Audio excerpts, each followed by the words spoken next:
En avril 2014, les élèves de l'UP2A de l'école élémentaire Marcel Plaisant de Bourges se sont rendus au cinéma de la Maison de la Culture de Bourges pour voir le film documentaire La Cour de Babel. Après la séance, les enfants ont eu le plaisir de rencontrer la réalisatrice du film, Julie Bertuccelli. Tous les élèves présents ont pu lui poser des questions.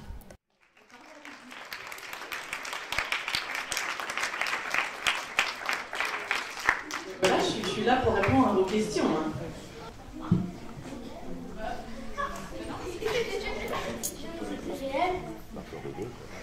Est-ce que les gens étaient réels? Oui, tout à fait.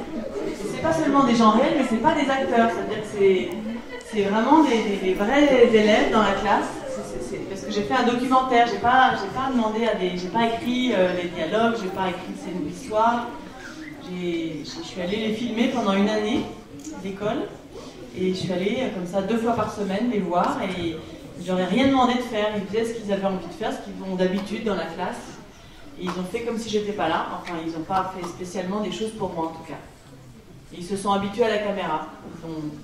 Ils sont habitués, ils ont pu trop regarder la caméra. Ils n'oubliaient pas parce qu'ils me voyaient bien avec leur caméra, enfin avec ma caméra. Et il y avait aussi un ingénieur du son qui tenait un micro. Et qui venait en plus le micro souvent au-dessus des têtes des enfants. Donc ils savaient bien qu'on les filmait, mais ils se sont habitués. Voilà, ça faisait partie de la classe. Ouais. Pourquoi tu as choisi cette école et pas une autre? Pas une autre. Écoute, c'est une bonne question. En fait, je voulais aller voir plein de classes d'accueil, plein d'autres.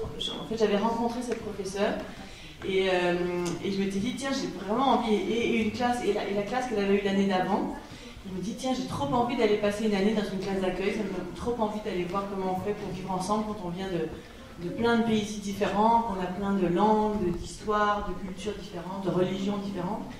Et je suis allée la revoir en me disant, bon, je vais voir plein d'autres classes dans Paris, autour de chez moi, parce que bon, c'est plus facile pour venir toutes les 2 fois par semaine. Moi, j'ai 3 enfants aussi, donc je ne peux pas aller trop loin. Puis je suis allée la voir et je me suis dit, mais je vais rester là, parce qu'ils sont trop bien, ces élèves, ces enfants, et cette prof aussi. Et donc, voilà, je ne suis pas allée en voir d'autres finalement. Je me suis dit, de toute façon, n'importe où je serais allée, ça aurait été aussi bien. Même si j'étais venue à Bourges dans la classe d'accueil, voilà, ça aurait été pareil, ça aurait été passionnant, avec plein d'enfants qui ont plein d'histoires et plein de choses à nous apprendre. Bon, autant aller près de chez moi, quoi. Ça a été tourné où et quand? Alors, ça a donc été tourné à Paris, dans un collège qui s'appelle la Grange Jaubel, qui est à côté d'un petit canal à Paris, dans le 10e arrondissement. Et le canal Saint-Martin, qui est de Gémac.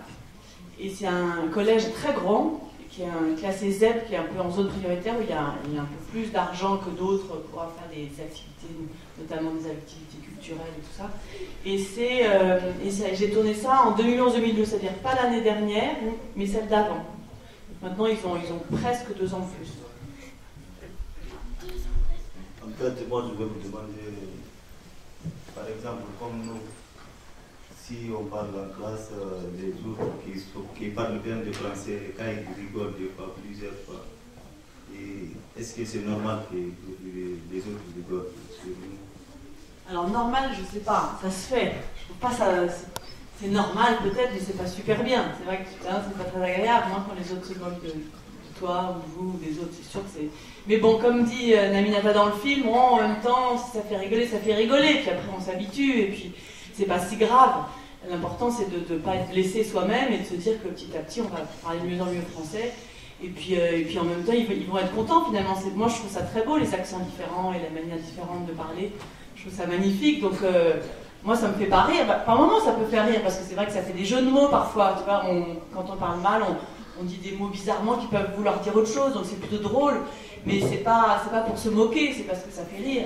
Mais c'est vrai que ce qu'ils disent les élèves et ce que disent beaucoup d'enfants dans les classes d'accueil, c'est que quand même c'est dur quand les autres se moquent de vous. Parce que quand on vient d'arriver, d'abord quand on est adolescent, on n'a pas trop envie d'être. On a envie d'être comme tout le monde, on n'a pas envie de se faire trop remarquer. Donc déjà, c'est pas facile d'arriver, de quitter son pays et d'arriver dans un pays qu'on ne connaît pas, avec tout à recommencer. Et si en plus les autres se moquent de vous, ça veut dire se moquer de vous, ça veut dire aussi ne pas être avec vous, ne pas vous aider, ne pas devenir amis. Donc si tout ça petit à petit ça s'arrange, et ben tant mieux. C'est pour ça que je suis très contente d'avoir fait ce film, pour que les collégiens ou les élèves, les autres enfants qui ne sont pas dans une classe d'accueil puissent voir ce que c'est que la difficulté, hein, quand on se moque de vous, quand on vous aide pas. Donc souvent, les enfants qui voient le film, peu à peu se rendent compte que bah oui, il ne faut pas se moquer, au contraire, il faut aider les étrangers, il faut être sympa, il faut les comprendre, il faut se mettre à leur place. Parce que imaginez-vous partir en Chine, parce que bon, c'est difficile de vivre en France un jour et qu'il faut aller vivre là-bas. Et ben, si tout le monde se moquait de nous comme ça, parce qu'on parlerait le chinois avec un accent français, ou même on n'arriverait même pas à parler au début, ça serait très dur. Donc je pense que petit à petit les gens s'habituent, puis il faut aussi soi-même dire aux autres, écoute, sois plus sympa, aide-moi plutôt, au lieu de te moquer, dis-moi comment il faut le dire, et puis petit à petit, comme ça, on s'habitue. Comment sont devenus les élèves? Comment sont devenus? Qu'est-ce qu'ils sont devenus, tu veux dire? Alors, ils sont devenus déjà beaucoup plus grands. Ils parlent tous très bien français maintenant. Et alors, effectivement, ils ont pas mal changé. Bon, alors, il y en a certains qui sont repartis dans leur pays, comme par exemple, je peux dire, Lucas est reparti en Irlande avec sa maman et ses 2 frères. Il est revenu à Paris pour voir le film, et puis à un moment où le film est sorti en salle, on a fait plein de fêtes et plein de projections où tous les élèves sont revenus, donc on s'est retrouvés. Mais il a dit qu'il était content d'être en Irlande, ça va pour lui. Il y a aussi Kessa qui est reparti en Angleterre avec sa mère. Il y a surtout Jenabou, vous voyez qui c'est Jenabou, qui à la fin dit qu'ils sont tous frères et sœurs et qui dit souvent des choses très drôles. Elle a retrouvé ses parents qui sont diplomates et qui en fait là en ce moment sont en Arabie Saoudite. Donc elle est partie vivre en Arabie Saoudite. Alors c'est pas très facile parce qu'elle doit être totalement voilée et tout ça, mais quand même elle a l'air contente parce que bon, elle est dans une école française quand même, elle continue à apprendre le français bien. Et voilà, après il y a Mariam, vous savez, qui est partie à Verdun. Pour elle, ça a été très dur d'arriver à Verdun parce qu'il n'y avait pas de classe d'accueil là-bas. Donc elle s'est retrouvée, elle avait passé juste 3-4 mois là à Paris dans sa classe d'accueil. Donc après, quand elle est arrivée en plein milieu de la 3e, elle a eu beaucoup de difficultés. Et puis c'était une ville pas très accueillante, il n'y a pas beaucoup d'étrangers, les gens se moquaient beaucoup d'elle, elle n'était pas très sympa, tu vois, comme là. En plus, il n'y avait pas une classe spécialement pour les étrangers, donc elle était au milieu d'une classe toute seule. Peu d'enfants sont venus vers elle pour être copains, donc bon, elle a mis du temps. Après, finalement, évidemment, on finit toujours par se faire des amis, mais il a fallu du temps. Et elle a fait une seconde, après, elle est quand même passée en seconde, mais au lieu de redoubler, ils lui ont fait faire une seconde en 2 ans, où elle faisait quelques matières la première année, et puis d'autres matières. Par contre, la très bonne nouvelle pour elle, c'est qu'il y a juste avant Noël dernier, eh bien, on lui a accordé la demande d'asile. Donc elle est maintenant protégée en France, et elle va pouvoir rester vivre avec sa mère et ses 4 frères et sœurs. Parce que c'était une histoire très dure, elle a dû quitter son pays, c'est la mère qui a dû quitter son pays pour fuir un papa très, très violent et très dur, et donc ça aurait été très dangereux qu'elle reparte dans son pays. Elle aurait été mariée à 12 ans ou 13 ans, elle aurait été là, si elle était encore en Libye, elle serait mariée maintenant, et elle ne ferait sûrement pas d'études. Et maintenant, là, elle continue, elle va passer en première S, et elle veut toujours être pédiatre, et donc voilà. La plupart réussissent vraiment bien, quoi, donc c'est très heureux pour eux. Peut-être celle où c'est le plus dur, c'est Abir, qui n'était pas venue à Chartres parce que ses parents, enfin sa mère ne voulait pas trop la laisser partir. Elle, c'est vrai que c'est pas facile parce que bon, la famille ne la pousse pas vraiment à faire des études, et souvent elle part en Tunisie avec sa mère dès qu'il y a des fêtes ou des machins, donc elle a un peu de mal à progresser. Mais bon, elle va quand même bien. Il y a Mihailo aussi, par contre lui n'a pas eu sa demande d'asile, le Serbe. Donc ils sont très angoissés, on va les aider à relancer une demande pour espérer qu'ils vont pouvoir rester en France. Quelle langue vous parlez? Quelle langue je parle? Tu me comprends pas. Si? Mais quelle autre langue, d'accord. En tout cas, je parle français. Je parle aussi d'autres langues. Je parle le russe, que j'ai appris à l'école. D'abord, j'ai appris l'allemand en première langue, après l'anglais, et après le russe. Et puis en plus, je parle un peu italien parce que mon grand-père était italien. Et parce que je m'appelle Bertuccelli, ça vient d'Italie. Voilà, il y a des Italiens là. Elles sont italiennes, voilà. Donc je comprends bien l'italien. Je parle au bout de quelques jours normalement parce que sinon c'est pas facile. Je parle pas encore couramment, mais je comprends très bien. Et puis une fois, j'ai appris aussi un petit peu le géorgien parce que j'ai fait un film en Géorgie. Donc j'ai appris quelques mots géorgiens. Mais voilà, c'est super de parler plein de langues. Donc j'espère que tous ceux qui sont là, qui ont en plus des langues maternelles d'autres que le français, c'est vraiment bien de garder votre langue et c'est une grande richesse de parler plusieurs langues. Donc vous êtes très chanceux, vous avez beaucoup de chance. Il faut vraiment garder vos autres langues, hein. Il ne faut pas apprendre que le français et oublier. Vous déjà à l'école, on va vous demander d'apprendre d'autres langues. Et en plus, vous pouvez de temps en temps choisir vos langues maternelles comme langue, première langue ou deuxième langue. Comme ça, vous aurez des bonnes notes facilement. Pour votre coup. Alors, il y a plein de bras qui se lèvent là. Derrière, vas-y.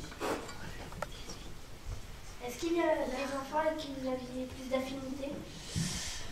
Écoute, c'est une bonne question. Bien formulée en plus. Alors écoute, pas vraiment en fait, je les aimais tous autant. Mais c'est vrai que dans le film, par contre, c'était pas facile de les garder tous au même niveau. Tu vois, parce que, bon, il y a le hasard du fait que, bon, certains parfois n'étaient pas là un jour et qu'il y avait une discussion qui était intéressante, ou dans la discussion, ils n'ont pas vraiment parlé. Et moi, c'est vrai que je gardais surtout des moments où ils parlaient ensemble, et il y a certains aussi qui ont mis beaucoup de temps à apprendre le français, comme notamment les deux petits Sri Lankais qu'on voit un peu dans le film qui écrivent le nom bonjour au début de l'année.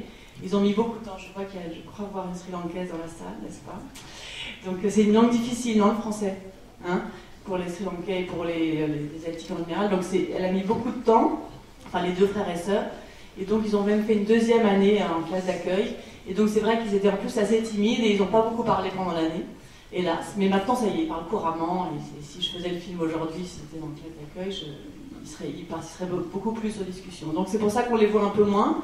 Mais sinon, je les ai tous aimés, tu vois, pour répondre à la question. J'avais vraiment... Il y en avait certains qui, dès le début de l'année, étaient plus excentriques, plus drôles, qui parlaient plus facilement, comme Jenabou, tu vois, qui était... Chaque fois qu'elle était là, elle disait toujours des trucs magnifiques, et très poétiques, et très drôles. Mais il n'y avait pas qu'elle, quoi. Il y avait tous, avaient tellement de particularités, Voilà, c'est très, très, très précieux de les connaître tous autant. Donc voilà. Mais dans le film, ils sont 24, là, et c'est vrai qu'on ne voit pas les 24 tous au même niveau. En plus, il y en a certains qui sont arrivés en cours d'année, d'autres qui sont partis un peu vite, donc voilà, je ne pouvais pas garder tout le monde au même niveau. Mais ça a été dur hein, au montage. D'ailleurs, il va y avoir un DVD qui va sortir, je vais pouvoir mettre quelques scènes que j'aimais beaucoup, que je n'ai pas pu regarder dans le film, ou peut-être qu'on en verra d'autres, ou mieux. Voilà. C'était facile de ne pas faire des films. Ah, c'est jamais très facile de faire rien d'ailleurs dans la vie, c'est toujours tout est toujours très difficile. Mais c'est jamais facile de faire un film, mais en même temps, dans la difficulté, il y a beaucoup de plaisir parce que quand on n'arrive pas à faire des choses, là, par exemple, je venais très souvent, et il y a plein de jours où je venais, puis il ne se passait pas grand-chose, des discussions, il n'y a rien qui vraiment se passait parce que c'était des cours de grammaire, des choses comme ça, et je voyais bien que c'était un peu difficile d'espérer que ça reste dans le film. Et du coup, quand tout d'un coup il se passait quelque chose, ou qu'une discussion arrivait, ou qu'une engueulade se passait, ou quelque chose se passait bien avec la prof, et ben voilà, j'avais vraiment le plaisir d'avoir la chance d'être là et d'être là au bon moment. Et puis il y a aussi pas mal de choses. J'arrivais un jour et on me disait « Oh hier c'est dommage que tu n'étais pas là parce que c'était super ». Il y a Mariam qui a amené un journal où on voyait Kadhafi qui est mort et donc il y a eu une grande discussion super là-dessus. Et moi j'étais pas là donc j'étais très frustrée tu vois, d'avoir pas été là le jour où c'était quelque chose de bien. Et puis voilà, et puis parfois, vous voyez le jour où Mariam est partie, enfin, où elle a annoncé qu'elle partait, et ben j'étais pas là normalement ce jour-là, je devais pas venir. Et heureusement, la prof m'a appelée 5 minutes après que Mariam ait dit en pleurs devant tout le monde, voilà, je pars dans 2 jours. Elle m'a appelée, en me disant une catastrophe, Mariam s'en va. Donc j'ai très vite appelé tout le monde, à trouver un ingénieur du son. Tout ça, c'était à 8h du matin, donc il fallait que je dépose mes enfants à l'école à 8h30, que je cours prendre une caméra, que je trouve un ingénieur du son. Et une heure après, je suis arrivée et j'ai réussi à rattraper le moment où quand même elle en reparlait avec ses copains dans la classe. Ou voilà.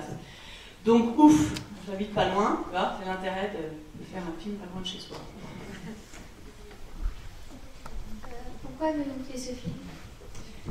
Alors j'ai fait ce film pour plein de raisons. Déjà, j'aimerais bien savoir ce que vous en pensez de ce film, qu'est-ce que vous avez apporté, parce que j'ai fait le film pour que ça vous apporte quelque chose, déjà. Donc c'est à vous de voir si ça vous a apporté quelque chose. Mais j'ai fait ce film par curiosité, comme je disais, de voir ce que c'est que de vivre ensemble, comme ça, et surtout, j'étais sûre que que tous les gens qui viennent d'arriver en France, comme ça, ont beaucoup de force et de courage pour vivre cette arrivée et apporter beaucoup de choses, de nous apporter beaucoup de choses. Donc je voulais montrer aussi aux autres que c'est très important d'être à l'écoute et d'encourager et d'aider les étrangers qui viennent d'arriver en France. Et puis voilà, par curiosité, de voir aussi comment ça se passe dans un collège, parce que je trouvais que moi je suis pas toujours très contente de comment ça se passe la vie dans un collège ou dans des classes avec certains profs. C'est pas à cause des profs, c'est à cause d'un système. Et là, je trouvais que cette prof était passionnante sur la manière qu'elle a d'apprendre aussi, et la manière d'encourager, de mettre en valeur les particularités de chacun. Enfin, il y avait plein de choses qui se mélangeaient comme ça. Je disais qu'il y avait beaucoup de raisons pour moi de faire ce film. Il y a des bras au fond aussi. Ouais. Des fois, tu n'avais assez marre. Est-ce que Des fois, tu n'avais assez marre. Ah, une fois, j'en avais assez marre. Bah, oui, parfois, c'est vrai que c'était dur quand je venais pendant des jours et des jours et que, bon, c'était un peu... Voilà, il se passait pas grand-chose. Et en même temps, il se passait toujours quelque chose parce que même si je filmais pas, c'était intéressant, ou qu'il se passait pas grand-chose, c'était intéressant d'être au courant de toutes les histoires qu'il y a entre les enfants, les engueulades, les disputes, les choses pour pouvoir être là le bonjour après, quand il se passera quelque chose d'important. Donc je venais, par exemple, j'ai filmé des conseils de classe, j'ai filmé des... Regarde-moi parce que tu peux me poser une question, j'ai filmé des conseils de classe, tu vois, que j'ai pas gardé dans le film, où on voit tous les professeurs qui parlent des élèves. Mais même si je ne les ai pas gardés dans le film, je savais que c'était important que j'écoute tout ce qui se dit pour savoir si ça allait être bien que j'aille le jour où la professeure allait dire aux enfants ce qui s'est passé. Parce que quand je savais qu'on allait dire à Rama qu'elle allait redoubler, bon, je me disais ça va être important d'être là parce que ça va être dur pour elle et ça va être intéressant de voir comment elle va apprendre la chose, comment la prof va lui parler. Donc tous les moments qui allaient faire un peu, qu'il y avait une histoire où il y aurait un peu de suspense, de choses qui se passent, pour que vous vous endormiez pas en voyant le film, et ben voilà, c'était important que je sois là. Donc j'en ai pas vraiment eu marre parce qu'en plus, finalement, c'était toujours agréable d'être avec eux. Tu vois, j'aimais beaucoup tous ces élèves et tous ces enfants, et donc rien que de passer des matinées avec eux, j'étais contente. Voilà, ça me faisait aussi réviser un peu la grammaire. C'était pas mal. Est-ce qu'il y avait des montages pendant le film?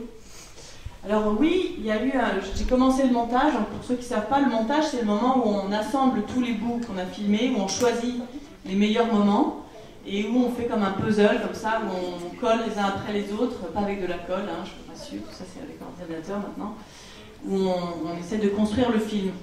Et donc en fait, avant la fin du tournage, j'ai décidé avec la productrice qu'il fallait commencer à monter pour un peu voir si ça allait, si on n'allait pas s'ennuyer de rester dans une classe pendant 1h30, parce que j'avais décidé au début que je n'irais pas dans les familles, je voulais rester dans l'école, dans ce petit cocon là, dans ce sas de l'école, d'autant que les parents allaient venir voir la prof, donc je pensais que tout ce qui était un peu en dehors de l'école, on allait le voir là, on allait être au courant des histoires un petit peu, quoi, de juste ce qu'il faut pour un peu mieux comprendre les enfants.